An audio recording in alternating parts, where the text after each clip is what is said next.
Halo Sobat Manhwa, selamat datang di konten sebulan sekali, yaitu melanjutkan cerita kultivasi lewat HP part yang ke-18. Di part sebelumnya, Jowen berhasil mengalahkan John Cape dan jadi terkenal. Dan di part kali ini, Jowen dan teman-teman lain menemukan sebuah pohon misterius di kota kematian. Rahasia tersembunyi apa yang ada di balik pohon kematian ini?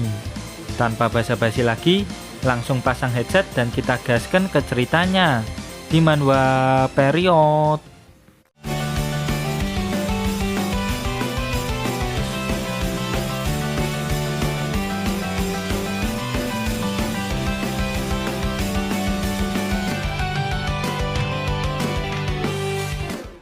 Panel berada di kota terlarang. Jowen dan Lee Suwan sedang bertarung melawan Bronze Auspicious Beast yang merupakan monster dimensional tingkat legend. Jowen menyerang bagian kepala, sedangkan Lee Suwan menyerang bagian bawah. Tapi semua serangan yang dilesatkan tidak mampu memberikan damage kepada Auspicious Beast ini. Nggak pakai lama, Lee Suwan langsung menggunakan Life Provident miliknya, yaitu Immortal God of Combat. Dan dawas! Lee Suwan malah terpental karena pertahanan Auspicious Beast yang terlalu kuat baginya. Kemudian Auspicious Beast menengok ke arah belakang. Dan dari belakang, Jowen mengeluarkan skill Star Sword Ki Slash. Dan sering! Serangan Jowen mampu memberikan damage ke Auspicious Beast. "Jowen, gunakan skill itu lagi!" teriak Lee Suwan. "Aku udah kehabisan mana. Ayo kabur!" teriak Jowen. Setelah lama berlari, mereka berdua akhirnya berhasil kabur dari Auspicious Beast. Budo Shen Wang Fei bilang kalau atribut dari Bronze Auspicious Beast itu biasa-biasa aja. Tapi kenyataannya monster itu udah kayak balok besi yang keras banget. Positifnya, Jowen berhasil menemukan tanda dungeon di tempat itu.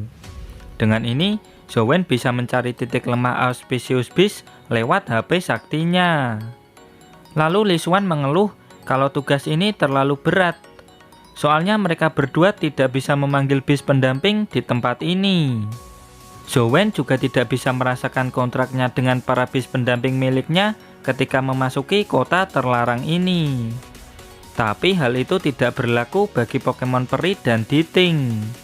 Soalnya mereka berdua ini pada dasarnya adalah makhluk mitik. Dan untuk menghindari masalah, Jowen memutuskan untuk tidak menggunakan mereka berdua. Jowen yakin pasti ada cara untuk mengalahkan Auspicious Beast ini.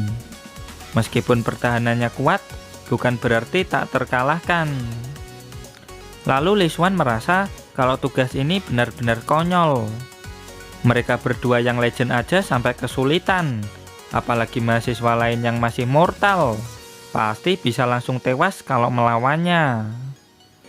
Jowen pun menenangkan sahabatnya ini. Dia akan membuat sebuah gate untuk mengalahkan Auspicious Beast ini untuk teman-teman yang lain. Terus Jowen juga mencium bau cuan jika memberikan gate ini ke Bang Huangji. Di asrama, Jowen pun mulai bekerja. Tak lupa minuman penambah darah Goji Berry. Sudah berjam-jam Jowen melawan Auspicious Beast versi gaming, dia sudah bisa menebak cara untuk mengalahkannya. Saat Auspicious Beast menyerang, Jowen pun menghindar dengan cara melompat ke atas. Dan tubuh bagian ataslah titik lemahnya. Dan dawas! Dengan menyerang titik tersebut sekuat tenaga, Jowen berhasil mengalahkannya. Bronze Auspicious Beast membutuhkan energi Ki untuk semua pergerakan, serangan, dan pertahanannya. Ketika Auspicious Beast menyerang, maka energi Ki akan berpusat ke titik serangan, sehingga bagian tubuh lain tidak terlindungi. Dan disitulah titik lemahnya. Tapi titik lemahnya bisa saja berubah-ubah tergantung pola serangannya. Manusia normal hanya bisa mengingat titik lemahnya setelah mengingat semua pola pergerakan dari Auspicious Beast. Jowen pun harus lembur untuk mencatat semua hal itu sebelum deadline tugasnya selesai.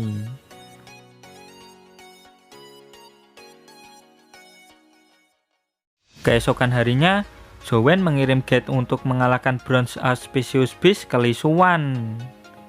Halo Zowen, gokil! Gua berhasil ngalahin Auspicious Beast sendirian make Gate dari elu, teriak Lee Suwan lewat telepon. Lee Suwan begitu senang karena Gate dari Zowen sangat lengkap, sehingga membuatnya bisa mengalahkan Auspicious Beast sendirian. Lee Suwan akan membagikan Gate mengalahkan Bronze Auspicious Beast ini ke semua teman-teman kelasnya. Tentunya nggak gratis. Hasil kerja keras Zowen semalam terbayarkan. Dengan Gate-nya ini, orang mortal juga akan bisa mengalahkan Auspicious Beast meskipun dengan sedikit usaha keras. Tenang aja bro, kau bakal cuan banyak, ujar Lee Suwan. Kemudian panel berpindah ke ruang kelas. Guide, kayaknya tugas kali ini nggak perlu guide deh, ujar Kirana, salah satu teman kelas Zowen dan Lee Suwan. Lalu Kirana menerangkan kalau tugasnya itu hanya memburu 10 Bronze Beast di kota terlarang. Bronze Rabbit yang merupakan monster tingkat mortal juga dihitung sebagai Bronze Beast. Jadi mereka nggak perlu repot-repot ngalahin Auspicious Beast yang merupakan monster tingkat legend. Nani? Bronze Rabbit? Ujar Lee Suwan yang keheranan. Lee Suwan pun kesal ke Bu dosen Wang Fei karena memberikan tugas yang berbeda dengan murid lain. Alhasil, Zowen pun nggak jadi cuan. Nggak pakai lama, mereka berdua langsung mengecek tugasnya. Dan ternyata, khusus mereka berdua, tugasnya adalah mengalahkan 10 Auspicious Beast, bukan Bronze Beast. Aneh bet ya, kenapa Bu dosen Wang Fei ngasih kita tugas yang berbeda, ucap Lee Suwan. Berarti guide-ku nggak bakal laku dong, ujar Zowen. Nggak juga, murid-murid rekrutan khusus juga menerima tugas yang sama dengan kalian kok, terang Bang Huangji yang tiba-tiba muncul dari belakang. Nggak pakai lama, Bang Huangji langsung melihat guide buatan Zowen. Dia nggak nyangka kalau Zowen bisa membuat guide sedetail ini. Saking detailnya, Bang Huangji bisa menerapkannya pada game dungeon yang sedang dia kembangkan. Bang, murid-murid rekrutan khusus mau beli guide-ku nggak ya? Tanya Zowen. Bang Huangji dengan tegas bilang kalau itu mustahil. Memakai guide untuk menyelesaikan tugas itu sama saja dengan melukai harga diri mereka. Dan itu artinya mereka mengakui kalau ada orang lain yang berada di atas mereka. Karena usahanya ini sia-sia, Zowen pun langsung meninggalkan Bang Huangji sendirian. Tapi Bang Huangji belum selesai ngomong. Meskipun kecil kemungkinannya, tapi ada peluang kalau mereka akan membeli guide-nya Zowen untuk memecahkan rekor. Demi menjadi peringkat pertama, mereka secara diam-diam akan membeli guide-mu, terang Bang Huangji. Zowen pun mulai sadar. Memecahkan rekor ini memang sesuatu yang penting bagi murid-murid rekrutan khusus. Saat di Dungeon Dragon Gate Grotesque, Xiaolu dan si Codet berlomba-lomba memecahkan rekornya Bang Huangji. Lalu dari belakang, si Codet datang dan langsung menarik Zowen keluar kelas. Sekarang waktunya latihan, Sensei, teriak si Codet. Bang Huangji, Lee Suwan, tolong aku, teriak Zowen. Bersenang-senanglah kalian berdua.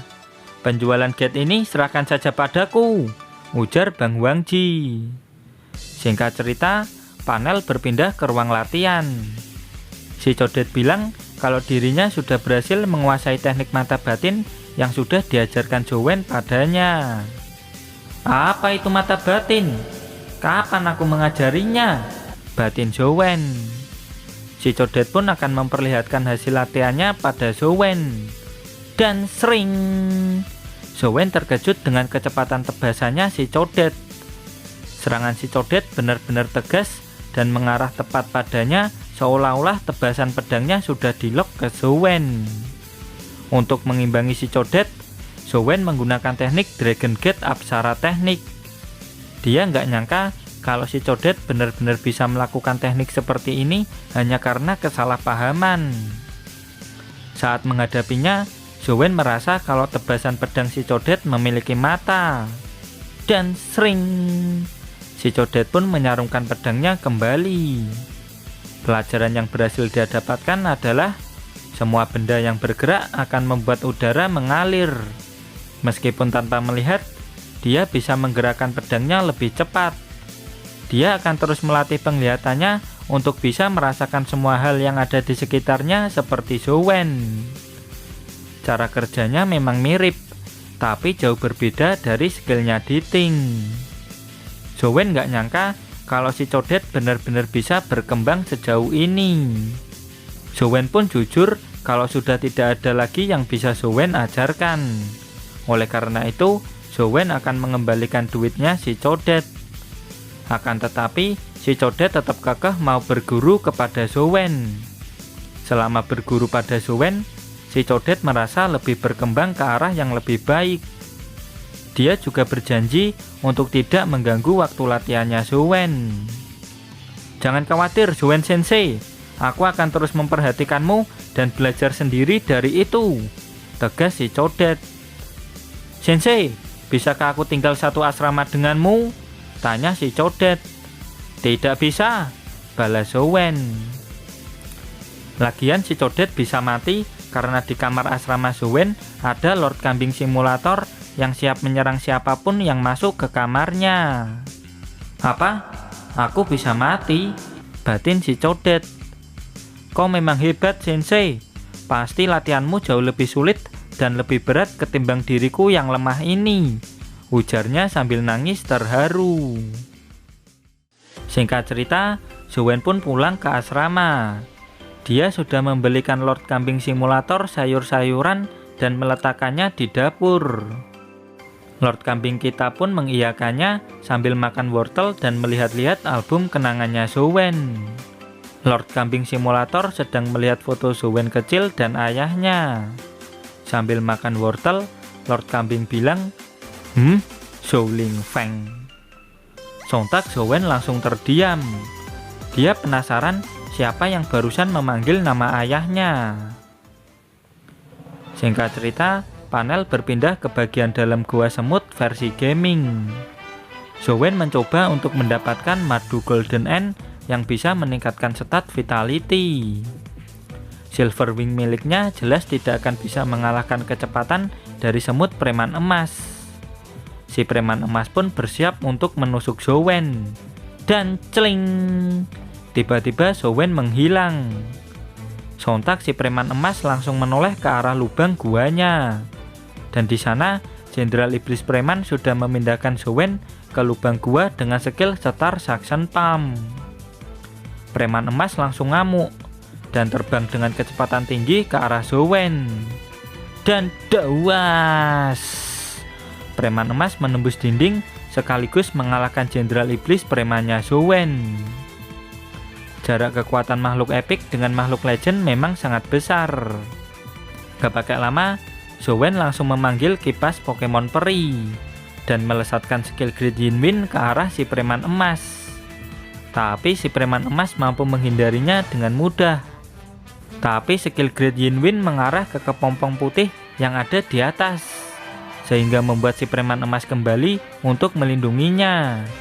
Dengan perisai emas, si preman emas berhasil melindungi kepompong putih tersebut.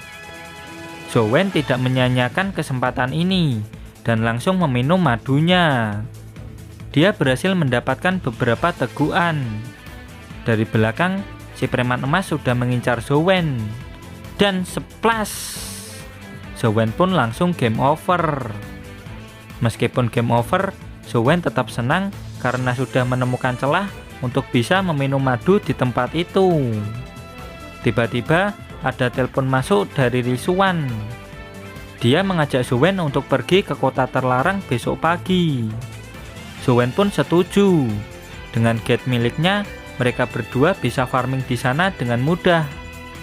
Tapi sebenarnya Lisuan mengajak Zowen ke sana itu karena mau menjalankan tugas bareng klubnya Mbak Wei Yang. Zowen pun juga baru ingat kalau pernah berjanji pada Mbak Weyang untuk menjalankan tugas bersama. Lalu dari jauh, Mbak Weyang memanggil Lee Suwan dengan nama kecilnya sehingga membuat Lee Suwan cukup malu. Mbak Weyang menginfokan kalau banyak tim yang ikut untuk kegiatan besok. Dia yakin kalau besok pasti akan seru. Keesokan harinya, sudah banyak orang yang berkumpul di kota terlarang. Timnya Bang Haifeng dan timnya Weige juga ada di sana. Banyak banget orang, jir, ucap Zhou-wen. Kenapa ketua BEM yang terhormat juga ada di sini? Jangan-jangan kau mau mengambil lutingan kami ya? Ujar Bang Haifeng. Timmu itu isinya orang-orang aneh. Aku di sini untuk memastikan kalau kalian tidak berbuat macam-macam, tegas Weige. Zhou-wen pun langsung keheranan dengan kedua orang ini. Dari belakang, Mbak Weyang yakin kalau mereka berdua kemari karena Zhou-wen. Soalnya Zhou-wen adalah satu-satunya mahasiswa yang mampu mengalahkan John Cape.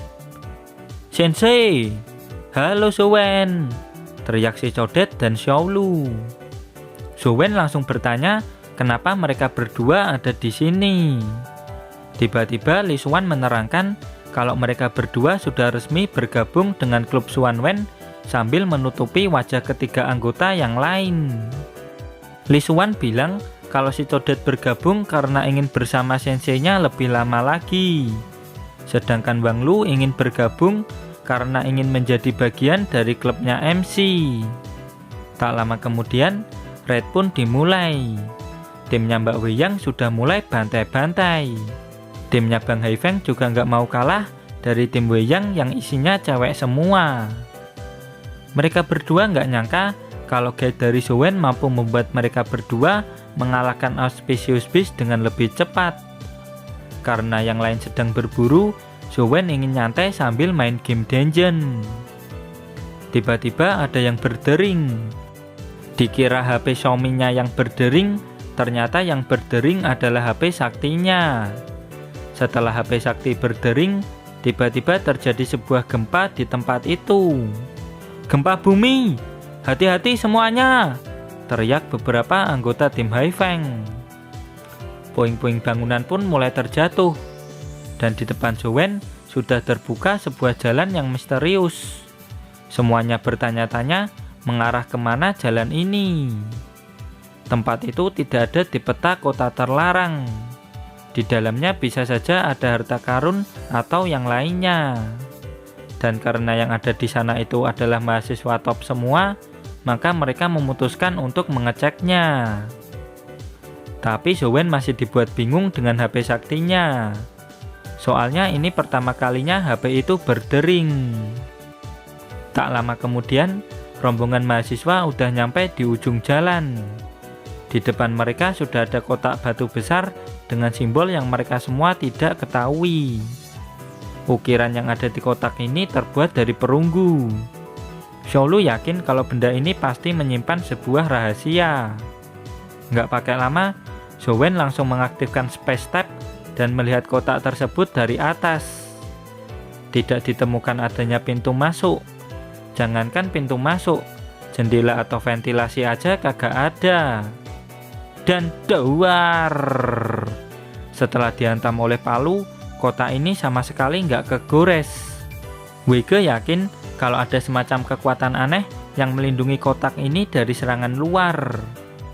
Tidak ada pintu, jendela, dan ventilasi. Lalu ada semacam kekuatan misterius yang melindunginya. Benda apa ini sebenarnya? Ucap Zhou-wen yang keheranan dengan benda ini. Lalu si kacamata bilang kalau tempat ini itu bisa menipu surga dan dewa. Apa kau tahu tentang struktur ini? Tanya Weige padanya. Si kacamata mulai menjelaskan ketika zaman dinasti Zhou, orang-orang percaya dengan adanya hantu dan dewa. Mereka percaya kalau para dewa itu bisa mengendalikan kehidupan dan kematian. Keluarga kerajaan sangat menghormati kepercayaan ini. Tapi di masa terakhir dinasti Zhou, kaisar terakhir takut akan kematian.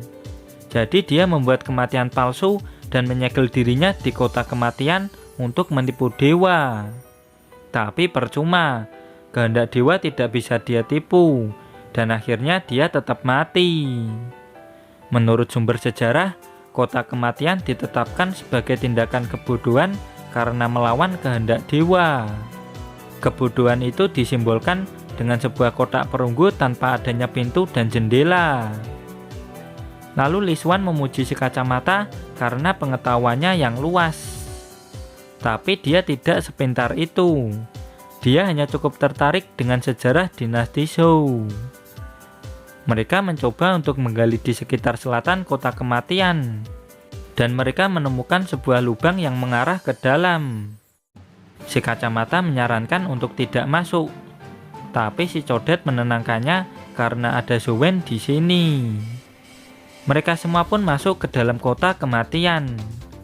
Di sana mereka tidak menemukan apapun kecuali sebatang pohon mati di sana. Pohon ini benar-benar sangat mencurigakan. Nggak pakai lama, Zhou Wen langsung men-scan pohon itu dengan HP saktinya. Baru pertama kali ini, HP sakti bisa merespon sesuatu selain simbol dungeon. Gimana? Kalian menemukan sesuatu nggak? Tanya Zhou Wen. Sayangnya Lisuan dan Xiaolu tidak menemukan apapun. Dan tiba-tiba pohon kematian ini bersinar. Karena penasaran, Bang Haifeng dan Mbak Weiyang mendekat ke belakang pohon. Jinse yang panik menerangkan kalau dirinya cuma menyentuh pohon ini. Dan tiba-tiba pohon ini langsung bercahaya sendiri. Tak berselang lama, pohon kematian ini kembali ke bentuk semulanya. Santi langsung mengecek kondisi Jinse. Untungnya Santi tidak mendeteksi adanya kutukan yang menempel pada Jinse. Hanya saja ada radiasi dari pohon kematian ini yang menempel pada tubuh Jinse. Lisuan pun langsung bertanya sama Zhou Wen mengenai pohon ini. Tentu saja Zhou Wen masih belum mengetahui apa-apa tentang pohon ini. Xiaolu yang penasaran mulai melihat-lihat pohon ini dari dekat. Dia merasa kalau pohon ini tidak berbahaya dan menyentuhnya. Dan ding! Kali ini daun yang tumbuh berwarna merah. Dek Xiaolu, kok nggak apa-apa? Apa kau merasa mual? Tanya Lisuan. Tapi Xiaolu tidak merasakan apa-apa. Cuman pohonnya aja yang berubah warna. Apa warnanya berubah-ubah tergantung orang yang menyentuhnya? Batin Zhou Wen. Karena aneh, lebih baik tidak menyentuhnya. Dan dengan polos, Lisuan menyentuh pohon tersebut. Dan pohon ini langsung berubah warna menjadi emas. Keren! Ini pasti melambangkan sultan, teriak mahasiswa yang lain. Zhou Wen cuma menghela nafas karena teman-teman mahasiswanya malah bermain-main dengan pohon ini. Dan HP sakti Zhou Wen masih terus mendownload data dari pohon misterius ini. Bahkan setelah malam hari, HP sakti masih belum selesai mendownloadnya. Lama bet. Ini bukan karena HP-nya yang kentang kan? Ujar Zhou Wen. Zhou Wen pun berusaha menekan-nekan HP saktinya, tapi nggak ada respon. Mau nggak mau, dia harus menunggu proses download ini selesai. Karena nggak bisa grinding, Zhou Wen pun turu lebih awal. Kemudian panel berpindah ke rumah keluargaan. Pertarungan di Holy Land sebentar lagi akan dimulai. Mamah Lan mengkhawatirkan Zhou Wen dan berencana menyuruh Aseng untuk menemaninya. Tian Zuo menanyakan keputusan ibundanya ini. Karena menurutnya yang pantas untuk itu adalah Jing An, bukan Zhou Wen. Mamah Lan menegaskan kalau keputusannya sudah bulat. Mamah Lan juga tahu kalau Tian Zuo sangat menyayangi adiknya dan ingin adiknya menjadi lebih kuat.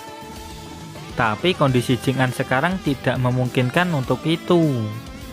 Jing An terlahir dengan sindrom dingin yang sampai saat ini belum diketahui penyebabnya. Sindrom dingin ini sangat tidak stabil dan membuatnya merasakan rasa sakit yang luar biasa. Dan karena alasan ini juga, Mamah Lan menentang Jing An berkultivasi teknik menembak matahari.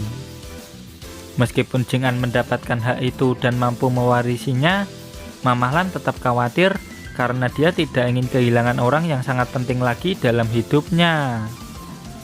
Mamah Lan pun pergi meninggalkan Tianzhuo. Jing An yang mendengar itu cuma bisa kesal. Dia langsung pergi meninggalkan rumah. Lalu panel berpindah ke asrama Zhou Wen. Data pohon kematian sudah selesai di-download. Sama seperti tempatnya, nama pohonnya juga kematian. Zhou Wen langsung mensimulasikan pohon orang mati ini dengan dirinya versi gaming. Zhou Wen gak nyangka kalau pohon orang mati ini bisa disimulasikan seperti dungeon. Itu artinya pohon ini jelas menyimpan sebuah rahasia yang harus dia pecahkan. Dan bang bang bang, tiba-tiba ada yang mengetok pintu kamarnya dengan keras. Dan saat dibuka, ternyata itu adalah Jing An yang tengah basah kuyup kena hujan. Jing An langsung mengajak duel Zhou Wen yang dulu pernah ia janjikan. Tapi Zhou Wen tidak memberikan jawaban. Sebelum itu, dia langsung memberikan Jing An handuk untuk mengeringkan badannya. Selain itu, Zhou Wen tidak pernah bilang setuju dengan duel tersebut. Lalu Zhou Wen menyuruh Jing An untuk balik ke kamarnya. Kau sudah promosi ke legend dan punya bis pendamping yang kuat. Kenapa menolak permintaan duelku? Tanya Jing An. Zhou Wen tahu kalau Jing An sangat ingin posisi ini. Jujur Li, Zhou Wen tidak tertarik dengan perebutan hak di Holy Land. Kalau mau, dirinya akan bilang ke Mamah Lan dan mengembalikan hak tersebut kepada Jing An. Tapi Jing An tahu, meskipun dengan mengalahkan Zhou Wen, dia tidak akan bisa mendapatkan hak tersebut. Jing An meresikokan nyawanya untuk mendapatkan hak ke Holy Land. Tapi Zhou Wen dengan mudah merampas hak tersebut. Dia mati-matian mengkultivasikan ilmu menembak matahari dan menahan rasa sakit dari sindrom dingin. Meskipun begitu, dia tetap tidak mendapatkan hak tersebut. Hal ini benar-benar tidak adil baginya. Keesokan harinya, ada telepon dari Li Xuan. "Nih anak kenapa lagi sih?" ujar Zhou Wen. "Zhou Wen, ini buruk. Beberapa orang yang menyentuh pohon kematian kemarin ditemukan meninggal pagi ini. Xiaolu salah satunya," teriak Li Xuan dari telepon. Sontak Zhou Wen langsung terkejut setelah mendengar fakta mengerikan ini. Dan sayang sekali, chapter pun berakhir sampai di sini. Tapi nggak apa-apa, kita akan lanjut lagi bulan depan kalau chapternya udah rilis. Dan terima kasih buat kalian yang selalu hadir dan komen di setiap video admin. Terus dukung channel ini dengan cara like, comment, subscribe. Dan jangan lupa kultivasikan loncengnya juga. Sampai jumpa lagi di video berikutnya. Bye-bye.